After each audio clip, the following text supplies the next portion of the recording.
Tout comme l'amour altruiste. Être altruiste est la base de toute vie pleine d'amour. Le choix, je dis bien le choix, est la base fondamentale de toute relation susceptible d'être à vie. Le choix de la personne. Il faut que je sois consciente que j'ai choisi l'homme qui est en face de moi.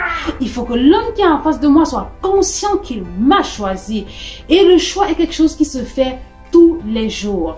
On est conscient chaque jour que entre 1001 personnes, c'est encore vous que je choisirai. C'est encore lui que je vais choisir. C'est encore elle que je vais choisir. Alors, ceci dit, si je suis consciente ou conscient tous les matins que mon choix, c'est encore lui ou mon choix, c'est encore elle, je ferai tout pour que la personne qui est en face de moi ressente qu'il est mon choix.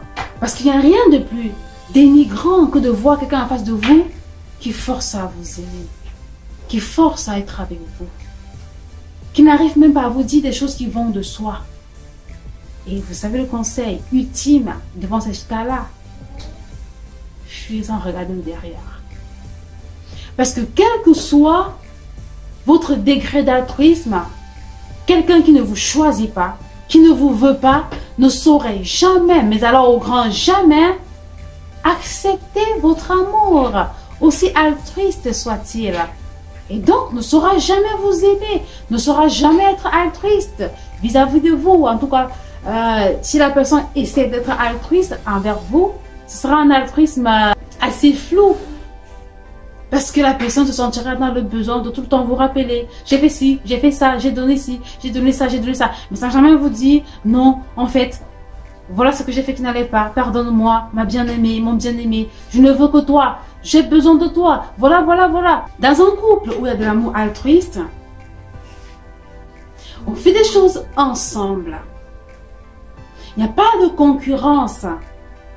Il n'y a pas de complexe d'infériorité ou de supériorité. L'autre a toute sa place. D'ailleurs, sans l'autre, rien ne peut être. Qu'une bonne idée vienne de moi ou de l'autre, peu importe. Je n'attends pas d'avoir un projet déjà tout fait que l'autre soit au courant. Parce que j'ai peur que l'autre le prenne mal, qu'il ne m'encourage pas, qu'il ne me félicite pas, qu'il ne vienne pas composer avec moi. Ça veut dire ici que l'amour altruiste ne peut être vécu que dans un terrain suffisamment favorable pour les deux. Et si effectivement sur le plan matériel j'ai de quoi combler l'autre, eh bien je le fais.